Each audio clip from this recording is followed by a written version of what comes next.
नमस्कार।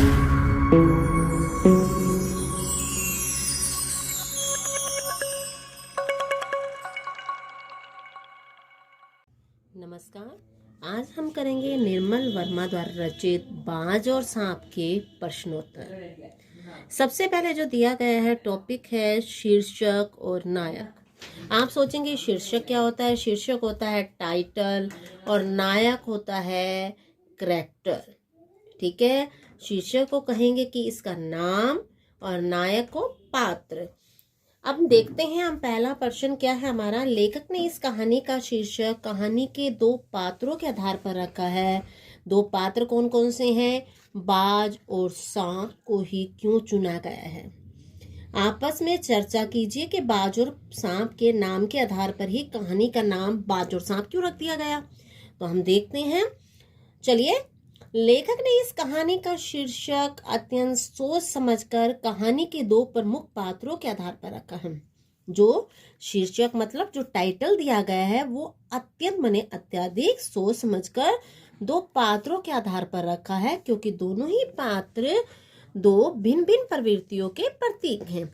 यानी कि दोनों दो पात्र हैं, बाज भी और सांप भी, दोनों भिन्न भिन्न मतलब अलग अलग प्रवृत्तियों माने प्रवृत्ति क्या होती है? इच्छा, जो भाव होते हैं उनके प्रतीक माने सिंबल।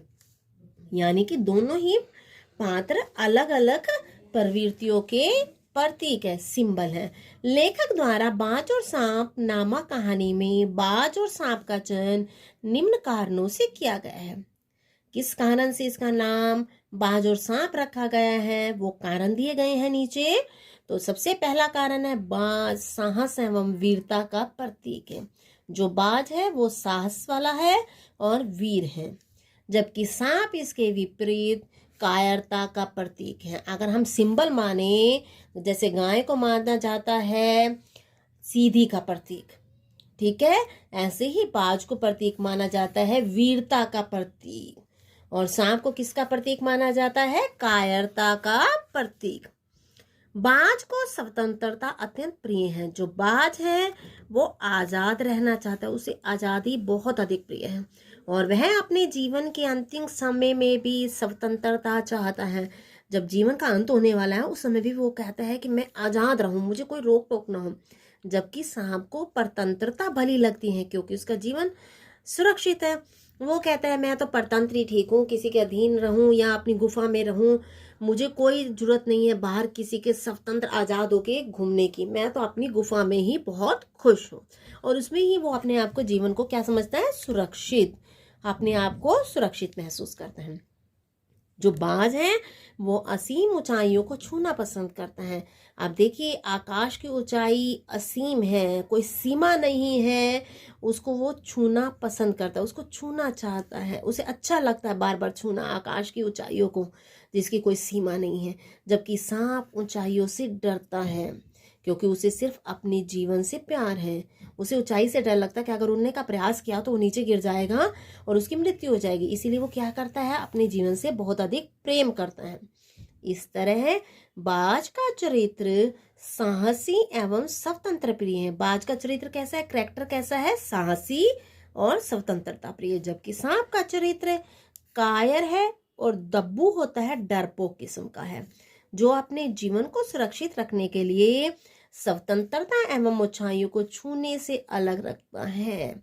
ठीक है, आपको समझ आ गया प्रश्न। आगे प्रश्न में जो दिया गया है वो कहानी से लिए गए हैं। जो हमने सबसे पहले लिए थे वो कि हमने ये टाइटल जो बाज और सांप लिया है वो क्यों रखा है, नायक क्यों चुना है इनको। तो आगे हम कहानी के अंदर जो आए हैं उसमें से प्रश्नोत्तर बनाते हैं और चलते हैं सबसे पहले प्रश्न की ओर। घायल होने के बाद भी बाज ने यह क्यों कहा? मुझे कोई शिकायत नहीं है। विचार प्रकट कीजिए कि घायल होने के बाद भी बाज ने ऐसा क्यों कहा? मुझे कोई भी किसी से कंप्लेंट, शिकायत का अर्थ होता है कंप्लेंट नहीं है। क्या कारण है? घायल होने के बाद भी बाज ने यह कहा मुझे कोई शिकायत नहीं है। उसने ऐसा इसलिए कहा है क्योंकि उसने अपनी जिंदगी को भरपूर भोगा है। ठीक है, उसने अपनी जिंदगी को भरपूर ढंग से, अच्छे ढंग से जिया है। मतलब भोगना का अर्थ होता है जीना, यूज करना। उसकी की जो स्वतंत्रता है, इधर उधर जाना है, नदी का पानी पीना, पूरी जिंदगी को उसने पूरी तरह से जिया है। जब तक उसके शरीर में ताकत रही तब तक ऐसा कोई सुख नहीं था जिसे उसने न भोगा। कहता जब तक उसके शरीर में ताकत थी तब तक जिंदगी का कोई ऐसा सुख नहीं था जिसे उसने भोगा ना हो।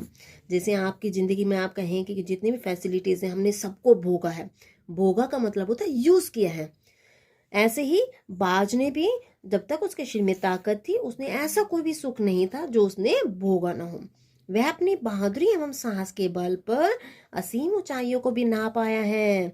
उसने अपने मन की हर इच्छा को पूरा किया है और वह अपने जीवन से पूर्णतः संतुष्ट है, इसलिए उसको अब कोई भी शिकायत नहीं है। अगला जो क्वेश्चन है, बाज जिंदगी भर आकाश में उड़ता रहा, फिर भी घायल होने के बाद भी वह उड़ना क्यों चाहता था? समझ आ गई आपको?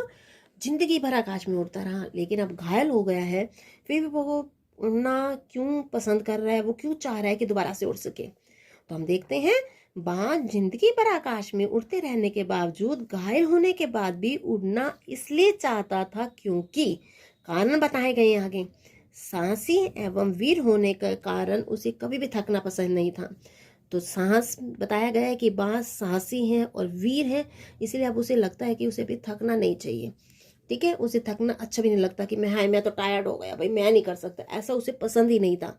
वह ऊंची उड़ान के सुख को अपने जीवन के अंत समय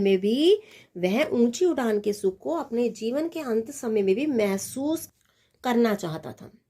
थर्ड पॉइंट, आकाश के विस्तार एवं स्वतंत्रता से विस्तार होता है फैलाव, स्वतंत्रता होता है आजादी से उसे इतना अधिक लगाव था कि वह अपने जीवन का भी अंत भी इसी मनोवृत्ति के साथ करना चाहता था। अपने जीवन का अंत भी इसी मनोवृत्ति होता है, मन की वृत्ति भाव के साथ करना चाहता था। चलिए चलते हैं अगले क्वेश्चन की ओर। तो देखते हैं अगला क्वेश्चन क्या कह रहा है हमें। सांप उड़ने की इच्छा को मूर्खतापूर्ण मानता था कि उड़ना क्या है, ये पागलपना है, फिर भी उसने उड़ने की कोशिश क्यों की? जब वो कहता था कि उड़ना तो एक मूर्खतापूर्ण कार्य है, फिर भी वो जब बाज की डेथ के बाद क्यों उड़ने की कोशिश करना चाहता था? सांप उड़ने की इच्छा को मूर्खतापूर्ण मानता था। वह सोचता था कि उड़ने और रेंगने में कोई विशेष अंतर नहीं है। कौन सोचता है? सांप सोचता है कि उड़ना है जो और जो रेंगना है, ठीक है, उनमें कोई अंतर नहीं है, अतः वह रेंग कर खुश था। परंतु जब उसने घायल बाज को उड़ने की तड़प और उड़ान के प्रेम में उसे अपने प्राण गंवाते देखा तो उसे अनुभव हुआ कि अवश्य ही आकाश में कुछ आकर्षण है। परंतु जब उसने क्या देखा, घायल बाज को उड़ने की तड़प देखी उसकी कि घायल होने के बाद भी वो उड़ना चाहता है, और उड़ान के प्रति प्रेम देखा और उसे अपने प्राण गंवाते हुए देखा। लास्ट टाइम पे जब इसने कहा था कि पत्थर के कॉर्नर पे जाओ, किसने कहा था? सांप ने, और उड़ने की कोशिश करो, शायद तुम्हारा जो पर है वो तुम्हारे शरीर के भार को उठा सके। और लास्ट मोमेंट पे भी बाज ने उड़ने का प्रयास किया, घायल था, और उसने जब उड़ने का प्रयास किया और अंत में मृत्यु को प्राप्त हुआ, तब उसकी इस तड़प और उड़ने के प्रति प्रेम के कारण अपने प्राण गंवाए थे। तो उसे सांप को ऐसा अनुभव हुआ कि अवश्य ही आकाश में कुछ आकर्षण है, यानी कि आकाश में कुछ खिंचाव है, जिसके लिए वो इतना व्यथित हो रहा था कि मैं हाय लास्ट समय में भी मैं उड़ पाता, बाज ने कहा था। उसमें कोई रहस्य अथवा खजाना छिपा हुआ है। सांप को लगा कि आकाश में कोई रहस्य है या कोई खजाना है जो देखना चाहता था। आकाश के उसी रहस्य अथवा खजाने की खोज के प्रयास में उसने उड़ने की कोशिश की। किसने? सांप ने भी। लास्ट टाइम पे उसने भी, जब कहानी का क्या होता है, बाज की मृत्यु के पश्चात अंत में जो सांप है वो भी उड़ने का प्रयास करता है, उस खजाने को खोजने के लिए उड़ने का प्रयास करता है। ठीक है, आगे देखते हैं। यहाँ पे पूर्ण विराम खत्म हो गया हमारा। आगे देखते हैं हम नेक्स्ट क्वेश्चन। बाज के लिए लहरों ने गीत क्यों गाया था? बाज की बहादुरी एवं वीरता का सम्मान करने, बहादुर था बाज और वीर था, उसका सम्मान करने के लिए उसकी प्रशंसा में लहरों ने गीत गाया था। जैसे हमारे सम्मान में यहाँ पर पद्म विभूषण, पद्म भूषण, भारत रत्न, पद्मश्री आदि सम्मानित करने के लिए लोगों को दिए जाते हैं, ऐसे ही बाज की बहादुरी एवं वीरता का सम्मान करने के लिए उसकी प्रशंसा में लहरों ने गीत गाया था। बाज अपने शत्रुओं से लड़ते हुए घायल हुआ था। घायल कैसे हो गया था? अपने शत्रुओं से लड़ते हुए घायल हुआ होगा। उसने अपना कीमती रक्त अपनी स्वतंत्रता को बनाए रखने के लिए बहाया था। असीम ऊंचाइयों को छूने की उसकी चाहत में मरने के समय भी कोई कमी नहीं आई। इसी कारण जब उसने अपने जीवन की अंतिम उड़ान भरी, तब वह मृत्यु को प्राप्त हो गया। उसकी वीरता एवं साहस से लहरें अत्यंत प्रभावित हुई थी और उसका सम्मान करने के लिए उसकी प्रशंसा में लहरों ने गीत गाया था। नेक्स्ट क्वेश्चन, घायल बाज को देखकर सांप खुश क्यों हुआ होगा? क्या खुश होने का कारण था? जीवन भर सांप का शिकार करने वाला बाज आज असहाय अवस्था में घायल पड़ा हुआ था। आपको बता दें कि बाज और सांप एक दूसरे के शत्रु होते हैं, क्योंकि बाज सांप को खाता है।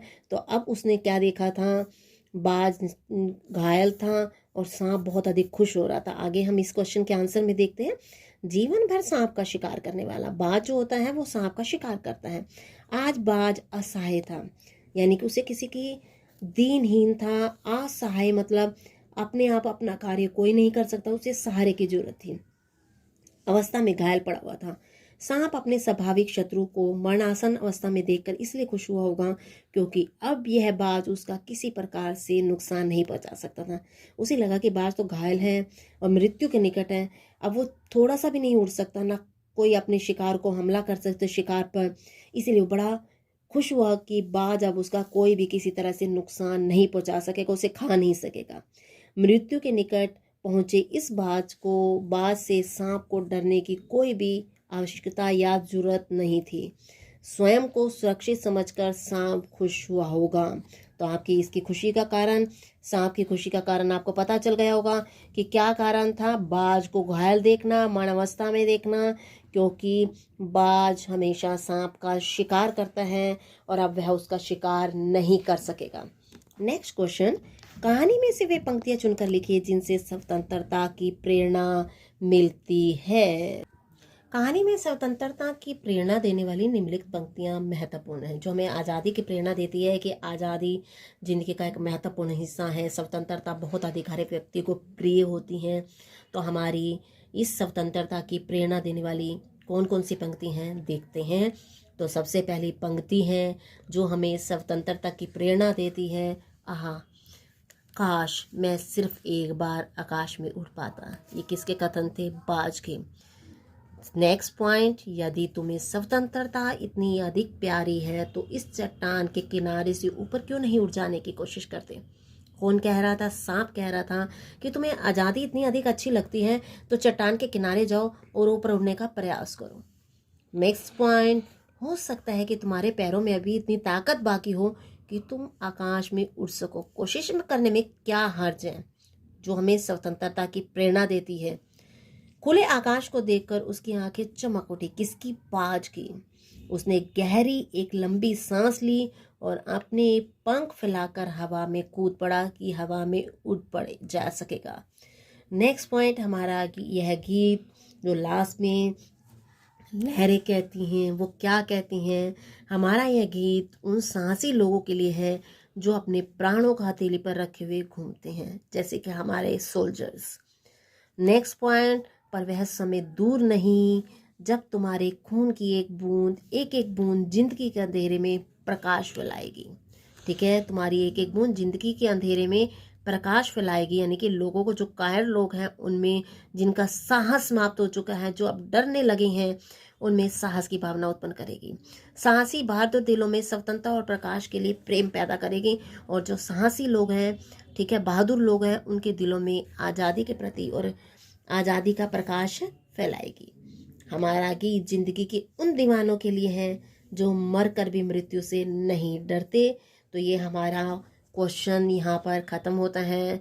स्वतंत्रता की प्रेरणा देने वाली जो पंक्तियाँ हैं कि कौन कौन सी हैं जो हमें अपनी आज़ादी को कायम रखने के लिए प्रेरित करती हैं।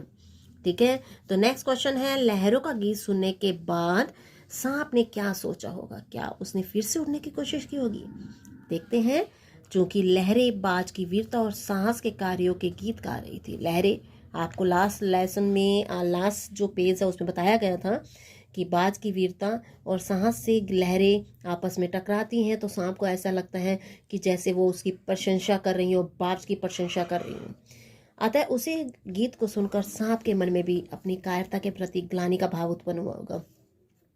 सांप के मन में भी क्या थे, आपको बताया गया था सांप कायर प्रवृत्ति का होता है, तो उसको भी ग्लानि आ गई होगी, उसमें सांस का भाव नहीं है, अवश्य ही उसके मन में उड़ने की इच्छा जागृत हुई होगी।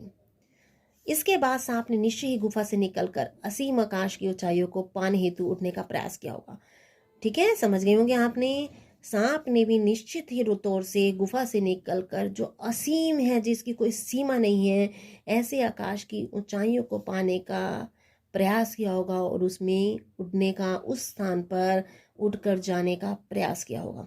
इसी कारण संसार में एक नए व कम मिलने वाले प्राणी, उड़ने वाले सांप का जन्म हुआ होगा।